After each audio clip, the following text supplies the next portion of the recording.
नमस्कार मित्रांनो, आजपासून आपण आपला नवीन सब्जेक्ट बिल्डिंग कन्स्ट्रक्शन आणि मटेरियलला सुरुवात करतोय। हा सब्जेक्ट फक्त आणि फक्त आपण जेई साठी सुरुवात करतोय।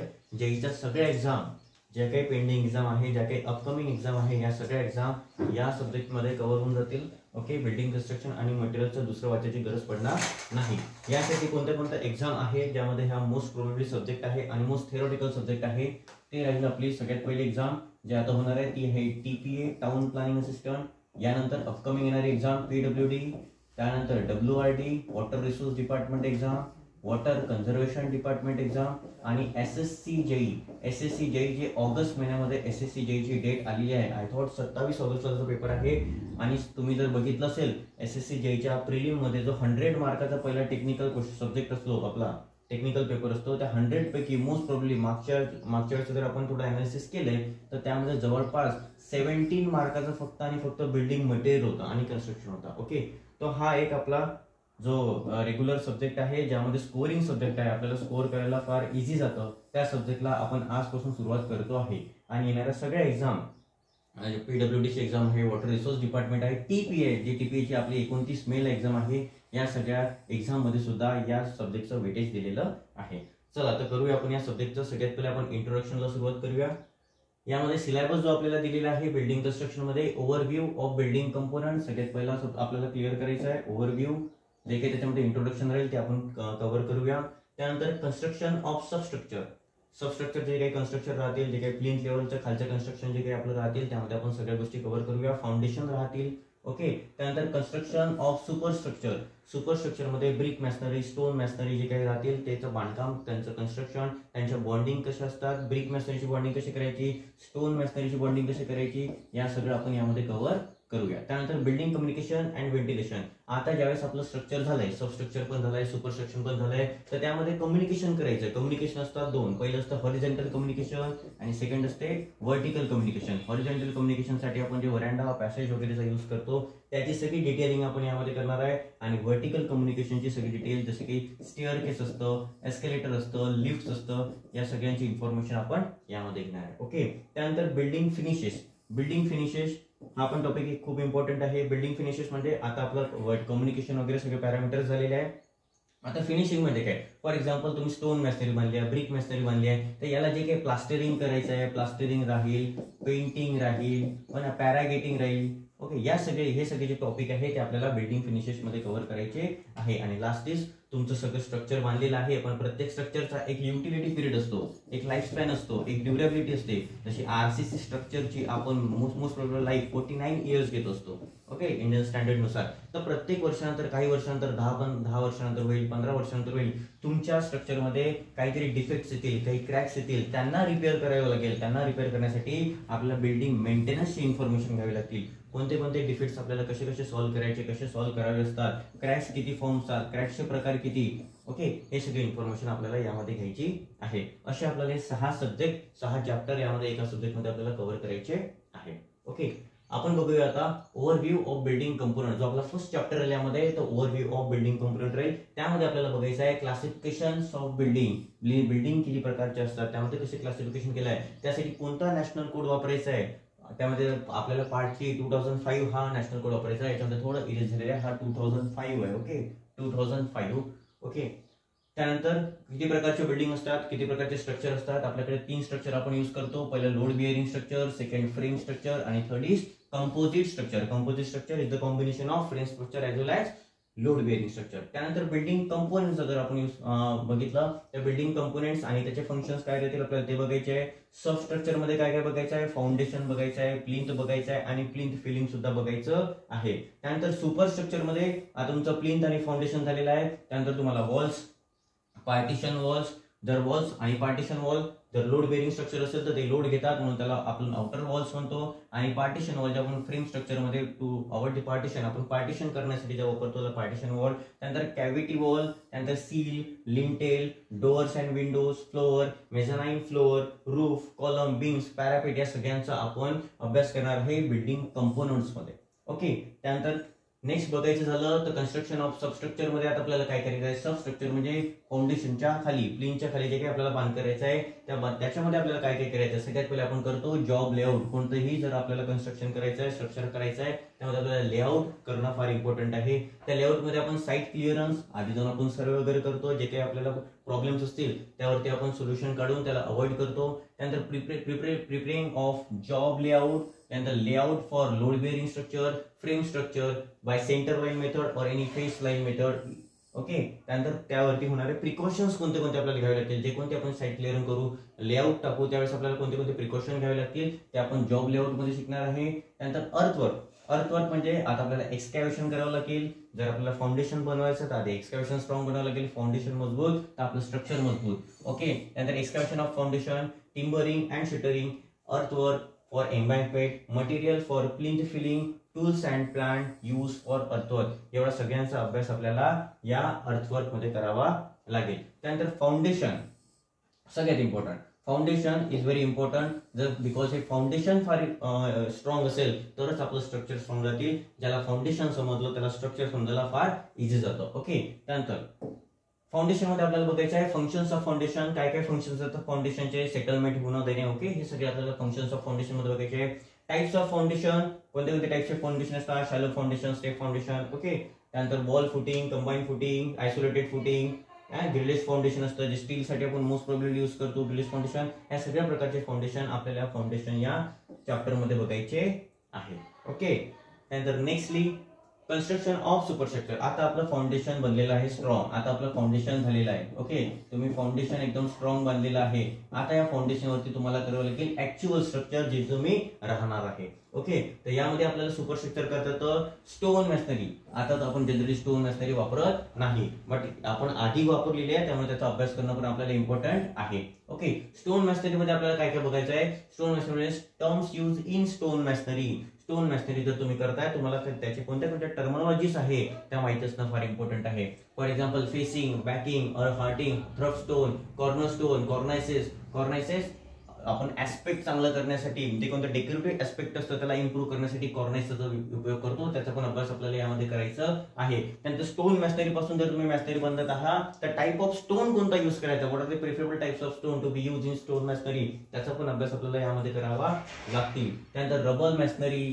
आस्लार मॅशनरी, देअर टाइप्स जे कोणत्या मॅशनरीज आता तुम्ही त्यापासून बांधणार आहे त्या कोणत्या कोणत्या, रबर मॅशनरी असतो, आस्लार मॅशनरी असतो. ओके, याचा पण अभ्यास आपल्याला यामध्ये करायचा आहे. आणि जर तुम्ही मॅशनरी बांधत आहे तर मॅशनरी मध्ये प्रोव्हाइड होणार मग जॉईंट्स, मग त्या मॅशनरीला चांगली बॉन्डिंग करण्यासाठी तुम्ही जॉईंट्स प्रोव्हाइड करणार. त्या जॉईंट्सचा पण अभ्यास आपण करणार आहे आणि त्याचे काय काय पर्पजेस राहणार आहे आणि त्यांना कसं त्याचं बांधकाम करायचं त्याच्या प्रोसिजर पण आपल्याला यामध्ये बघायच्या आहे. त्यानंतर सिलेक्शन ऑफ स्टोन मॅशनरी, कोणत्या कामासाठी कोणती स्टोन मॅशनरी यूज करायची याचा पण अभ्यास आपल्याला यामध्ये करावा लागणार आहे. आणि हे सगळं करताना काय प्रिकॉशन्स तुम्हाला घ्यावे लागतील याचा सुद्धा अभ्यास आपण यामध्ये करणार आहे. ओके, त्यानंतर ब्रिक मॅशनरी. आता स्टोन मॅशनरी झालंय, आता ब्रिक मॅशनरी जे आपण लेटेस्ट मध्ये यूज करतो. ओके, तर ते आपल्यासाठी फार जास्त इम्पॉर्टंट आहे बिकॉज आपण आता त्याचा यूज करतोय, मोठ्या प्रमाणात यूज करतोय, म्हणून ब्रिक मॅशनरी सुद्धा फार इम्पॉर्टंट आहे. तर याच्यामध्ये पण same term use in brick masonry, कोणत्या कोणत्या ब्रिक मॅशनरी मध्ये आपण टर्मिनॉलॉजीज यूज करतो. त्याच्यामध्ये हेडर कोर्स असतं, स्ट्रेचर कोर्स असतं, आहे ना, बॉन्ड्स असतं, इंग्लिश बॉन्ड असतं, फ्लेमिश बॉन्ड असतं, क्लोजर असतं, कॉइन्स असतं, कोर्सेस, फेसिंग, बॅकिंग, हार्टिंग याच्यामध्ये सुद्धा असतं. जॉईंट्स असतं, लॅप जॉईंट असतं याच्यामध्ये. ओके, हे लॅप जॉईंट दिलेले आहे, लेवलिंग, प्लम, या सगळ्या प्लम लाईन माहिती ना तुम्हाला, सेंटर लाईन आपण ज्यावेळेस काढतो मॅशनरीचे ते प्लम नाही काढतो, याचा सुद्धा अभ्यास आपल्याला करायचा आहे. आणि सगळ्यात इम्पॉर्टंट याच्यामध्ये जर ब्रिक मॅशनरी मध्ये जर काही इम्पॉर्टंट असेल ते आहे त्याचे बॉन्ड. बॉन्ड म्हणजे बघा ज्यावेळेस आपण सगळे ब्रिक यूज करतो त्यावेळेस इंग्लिश बॉन्ड आपल्याला वापरायचा आहे, फ्लेमिश बॉन्ड आपल्याला वापरायचा आहे ना, किंवा आपल्याला स्ट्रेचर बॉन्ड वापरायचा आहे, हेडर बॉन्ड वापरायचा आहे. कोणत्या बॉन्ड कोणत्या पोझिशनवर आपल्याला आहे, कोणत्या कंडिशनवर आपण कोणते बॉन्ड वापरणार आहे या सगळ्यांचा अभ्यास आपण यावरती करणार आहे. त्यानंतर या सुपरस्ट्रक्चर मध्ये आपण आणखी स्कॅफोल्डिंग आणि शोरिंग जे कोणतं सुपरस्ट्रक्चर तुम्हाला करायचं आहे, हे सुपरस्ट्रक्चर करताना जर तुम्ही फर्स्ट फ्लोर बांधला तर तुम्हाला सेकंड फ्लोर बांधायचा आहे, सेकंड फ्लोर बांधला त्याला प्लास्टरिंग करायचं आहे. ओके, हे सगळे ऍक्टिव्हिटीज तुमच्या सुपरस्ट्रक्चर मध्ये येतात. तर हे करायच्या वेळेस या सगळ्या गोष्टी करण्याच्या वेळेस तुम्हाला काहीतरी एक्सटर्नल एलिमेंटचं गरज असतं. ते एक्सटर्नल एलिमेंट म्हणजे कोण असतात, स्कॅफोल्डिंग आणि शोरिंग. टेम्पररी सपोर्ट जो तुम्हाला लागत असतो तो कोण असतो, स्कॅफोल्डिंग आणि शोरिंग असतो. तर याचा सुद्धा आपला अभ्यास आपल्याला सुपरस्ट्रक्चर मध्ये करायचा आहे बिकॉज हा सुद्धा सुपरस्ट्रक्चरचाच एलिमेंट आहे. ओके, त्यानंतर नेसेसिटीज काय करायचं सुपरस्ट्रक्चरची याचा अभ्यास करायचा आहे. Component parts and types of scaffolding, platform use for multi storeyed building, हा फार जास्त इम्पॉर्टंट टॉपिक याच्यामध्ये आपल्याला विचारलेला आहे. ओके, त्यानंतर शोरिंग मध्ये सांगितलं टाइप्स ऑफ स्कॅफोल्डिंग, प्रोसेस, इरेक्शन कसं करायचं, कोणतं स्कॅफोल्डिंग असतात, किती प्रकारचे स्कॅफोल्डिंग असतात, कोणत्या कंपोनंटला कोणत्या कंडिशनला तुमचं कोणतं स्कॅफोल्डिंग तुम्हाला वापरायचं आहे, तसेच शोरिंगचे किती प्रकार असतात, कोणतं शोरिंग कधी वापरायचं आहे, रेकिंग शोर असतं, हॉरिझॉन्टल शोर असतं, डेड शोर असतं, कुठलं शोरिंग तुम्हाला कोणत्या कंडिशनला वापरायचं आहे, जेणेकरून दुसरं जे तुमच्या घराच्या लागून दुसरे जे स्ट्रक्चर असेल त्याला कुठलाही प्रकारचा डॅमेज होणार नाही. यासाठी फार इम्पॉर्टंट हा टॉपिक आहे स्कॅफोल्डिंग आणि शोरिंग. ओके, त्यानंतर next building communication and ventilation. आता तुमचं स्ट्रक्चर उभं झालेलं आहे. आता तुम्हाला करायचं आहे बिल्डिंग मध्ये कम्युनिकेशन. कम्युनिकेशन म्हणजे एक horizontal communication from first facade to the back end. जर तुम्हाला द्यायचं असेल तर तुम्ही कोणत्या एलिमेंटचा यूज कराल तुमच्या स्ट्रक्चर मध्ये, जास्त हॉरिझॉन्टल कम्युनिकेशन. आणि फर्स्ट फ्लोअरवरून सेकंड फ्लोअरवर तुम्हाला जायचं आहे तर तुम्ही कशाचा यूज करणार आहे, त्याचे काय काय कंपोनेंट राहतील, या सगळ्यांचा अभ्यास तुम्हाला व्हर्टिकल कम्युनिकेशन मध्ये करायचा आहे. ओके, या सगळ्यांचा अभ्यास तुम्हाला व्हर्टिकल कम्युनिकेशन मध्ये करायचा आहे. या सगळ्यांबद्दलची माहिती आपण लिहिलेली आहे. हॉरिझॉन्टल कम्युनिकेशन मध्ये आपण डोअरचा यूज करू शकतो. ओके, टाइप्स ऑफ डोअर कोणते कोणते असतात, पॅनल डोअर आहे, पार्टली पॅनल डोअर आहे, ग्लेज डोअर आहे, फ्लश डोअर असतो, कोलॅप्सेबल डोअर आहे, रोलिंग शटर आहे. मग हे इतक्या प्रकारचे डोअर आपण एका स्ट्रक्चर मध्ये वापरू शकणार नाही. ओके, तर कुठल्या कंडिशनला, कुठल्या सर्कमस्टान्सेसला कुठलं डोअर वापरेल जे करून आपल्याला सगळे बेनिफिट्स मिळणार. जसे की नॅचरल बेनिफिट्स असतं, सनलाईट असतं, तो कधी भेटणार, तर त्यासाठी कोणता डोअर कधी आपल्याला वापरायचा हे सुद्धा फार इम्पॉर्टंट आहे. ओके, त्यानंतर Windows. Okay, another element is Windows. मग याच्यामध्ये पण टाइप्स ऑफ विंडोज, विंडोजचे पण भरपूर प्रकार आहे. Fully panel window, okay, partly panel window, glaze window, steel window, aluminium window, sliding window, louvered window, bay window है ना. याच्यामध्ये आपण जे बघतो स्टील स्ट्रक्चर असतं, या स्टील स्ट्रक्चर मध्ये फार जास्त आपला अँगल जास्त असतो, रेकिंग अँगल जास्त असतो. त्यामध्ये कुठली विंडो वापरायची जेणेकरून सनलाईट आपल्याला, एअर, नॅचरल एअर भरपूर प्रमाणात मिळेल. पर्पज काय असतो आपला, सनलाईट आणि एअर आपल्याला भरपूर प्रमाणात मिळाली पाहिजे. मग त्यासाठी कुठला विंडो वापरायचा हे सुद्धा फार इम्पॉर्टंट आहे. ओके, व्हेंटिलेशन असतं, सिमेंट ग्रिल्स असतात, याचा सुद्धा अभ्यास आपल्याला याच्यामध्ये करायचा आहे. ओके, त्यानंतर फिक्स्चर्स अँड फास्टनिंग. आता तुम्हाला डोअर्स आणि विंडो ऍक्च्युअली तुमच्या स्ट्रक्चर मध्ये फिक्स करायचे आहे, लावायचे आहे, त्यासाठी कुठले तुम्हाला फिक्स्चर आणि फास्टनिंग यूज करायचे आहे. ओके, किती अमाऊंट मध्ये करायचे आहे, मिनिमम अमाऊंट त्याची किती असायला पाहिजे. ओके, याचा सुद्धा आपल्याला फिक्स्चर्स अँड फास्टनिंग मध्ये करायचा आहे. आणि त्यानंतर लास्ट मटेरियल अँड त्याचे फंक्शन्स काय काय तुम्हाला असतात हे सुद्धा तुम्हाला अभ्यास याच्यामध्ये करायचा आहे. नेक्स्ट इज त्याच्यामध्ये आणखी तुम्हाला व्हर्टिकल कम्युनिकेशन, जे मी तुम्हाला सांगितलं, जर तुम्हाला फर्स्ट फ्लोअरवरून सेकंड फ्लोअरवरती जायचं आहे, तुम्ही कशाचा यूज करणार, तो यूज तुम्हाला व्हर्टिकल कम्युनिकेशन मध्ये सांगायचा आहे. ओके, सगळ्यात मेन आपण काय यूज करतो कम्युनिकेशन मध्ये, स्टेअर केस यूज करतो, rams, lifts, elevator, escalator, lifts. Okay, या सगळ्यांचा अभ्यास आपण करतो. मोस्ट प्रोबेबली आपण करतो स्टेअर केस. काय यूज करतो, स्टेअर केस. मग या स्टेअर केसचे काय काय कंपोनेंट्स असतात, what is called as baluster, what is called as balustrade है ना, नेव्हल पोस्ट कशाला म्हणतात, गोईंग कशाला म्हणतात, रायझर कशाला म्हणतात, ट्रेड कशाला म्हणतात, या सगळ्यांचा अभ्यास आपल्याला याच्यामध्ये करायचा आहे. कमीत कमी आता आपल्याला असं वाटते का की आपलं घर छोटंसं आहे, आपली घरची स्टेअर केसच मोठी असायला पाहिजे, नाही. आपल्या एरियानुसार जो अवेलेबल एरिया आहे त्यामध्ये कोणती स्टेअर आपण लावायला पाहिजे, जो minimum area, minimum floor area capture करणार आहे ते स्टेअर आपल्यासाठी बेनिफिशियल असते. मग कुठल्या कंडिशनला कुठली स्टेअर केस पण यूज करायची, हा सुद्धा एक इम्पॉर्टंट टॉपिक आपल्याला यामध्ये अभ्यास करायचा आहे. Okay, and last is building finishes. मग आता बिल्डिंग फिनिशेसचा अभ्यास, आता आपलं तुमचं स्ट्रक्चर सगळं बनलं आहे, स्टेअर केस पण लावून झाली आहे. ओके, मग आता तुमच्या ज्या मॅशनरीज बनल्या आहे, ओके, स्टोन मॅशनरी असो, ब्रिक मॅशनरी असो है ना, रूफ्स असो, फ्लोर्स असो, यांना कोणतं फिनिशिंग तुम्ही देणार आहे याचा अभ्यास आपल्याला बिल्डिंग फिनिशेस मध्ये करायचा आहे. जसं की फ्लोअर्स आणि रूफ आहे, फ्लोअर्स आणि रूफ, टाइप्स ऑफ फ्लोअर कोणते असतात, फिनिशेस, त्याची सुटेबिलिटी कोणती आहे, कोणत्या कंडिशनला तुम्ही कोटा फिनिशेस वापरणार आहे, कुठे तुम्ही मार्बल वापरणार आहे, कुठे तुम्ही ग्रॅनाइट वापरणार आहे, कडप्पा कुठे वापरायचा, सेरामिक टाइल्स, कोणत्या कंडिशनला आपल्याला कुठलं वापरायचं आहे याचा सुद्धा अभ्यास आपल्याला याच्यामध्ये करायचा आहे. ओके, त्यानंतर फिनिशेस जे असतात, प्रोसेस ऑफ लाईन, त्यांना लावायचं कसं, ओके, त्याचं कन्स्ट्रक्शन कसं करायचं, फिनिशिंग अँड पॉलिशिंग त्याची कशी करायची, कोणतं मटेरियल त्याच्यासाठी वापरायचं. ओके, मटेरियल पण वेगवेगळे असतात, टाईल्स पण एका मटेरियलचे बनते का, नाही, टाईल्स पण भरपूर प्रकारचे, मँगलोर टाईल्स असतात, एसी शीट असतात, जीआय असतात है ना, हे सगळे आपल्या शीट्स पण अवेलेबल असतात. या सगळ्यांचा अभ्यास आपल्याला याच्यामध्ये करायचा आहे. त्यानंतर वॉल फिनिशेस करायचे आहे, म्हणजे प्लास्टरिंग करायचे आहे, पॅरागिटिंग करायची आहे, पेंट करायचे आहे ना. या सगळ्या गोष्टी आपण कशासाठी करतो, कारण की आपल्या वॉल मॅशनरीमध्ये, आपल्या वॉल किंवा कुठल्याही मॅशनरीमध्ये लवकरात लवकर कुठलाही डिफेक्ट झाला नाही पाहिजे. म्हणजे डिफेक्ट्स पासून जर आपल्याला आपल्या मॅशनरीला प्रिव्हेंट करायचं आहे, त्यामध्ये आपल्याला वॉलला फिनिश करावं लागेल. हाच आपला टॉपिक आहे. त्याच्या नेसेसिटी ऑफ प्लास्टरिंग काय आहे, प्रोसिजर कशी करायची, सिंगल कोटिंग काय असते. आता प्लास्टरिंग जर आपल्याला करायचे तर आपण कधी पण सिंगल कोटिंग मध्ये करतो का, नाही. प्लास्टरिंग हे 3 कोट मध्ये केली जाते. किती कोट मध्ये, 3 कोट मध्ये प्लास्टरिंग केली जाते. ओके, मग ते कोणते कोणते कोट्स असतात, त्याची थिकनेस काय काय असतं, या सगळ्यांचा अभ्यास आपल्याला प्लास्टरिंग मध्ये सुद्धा करायचा आहे. तसंच प्लास्टर ऑफ पॅरिस हे रुफिंग मटेरियल आहे. ओके, रुफिंगला फिनिशिंग करण्यासाठी, चांगला ऍस्पेक्ट येण्यासाठी आपण प्लास्टर ऑफ पॅरिस करतो. स्पेशल प्लास्टर कोणते कोणते असतात, what is stucco plaster, what is spongy finish, what is payable finish, plaster board काय असतात, आहे ना, क्लॅडिंग कशाला म्हणतात. आणि हे सगळं करायच्या वेळेस कुठले कुठले प्रिकॉशन्स तुम्हाला घ्यायचे आहे प्लास्टरिंग करायच्या वेळेस, जेणेकरून तुमच्या याच्यामध्ये, तुमच्या मॅशनरीमध्ये डिफेक्ट्स होणार नाही. यालाच म्हणतात precautions to be taken while plastering. Okay, त्यानंतर पॉइंटिंग असतात. त्याने पॉइंटिंग, टाइप्स ऑफ पॉइंटिंग काय, प्रोसिजर काय असतं, जे पॉइंटिंग करतो आपण, मोठे मोठे आपल्या याच्यात होल्स वगैरे होतात, त्याच्यामध्ये रॅकिंग शोअर आपण यूज करतो. रॅकिंग त्यांना फिल करण्यासाठी एक हाय प्रेशर सिमेंट स्लरी आपण त्यामध्ये सोडतो, जेणेकरून तो जे काही आपल्यामध्ये होल्स क्रिएट झालेले आहेत, ते जॉईंट्स जे बनलेले असतात, त्या जॉईंटला फिल करण्यासाठी आपण पॉइंटिंग करतो.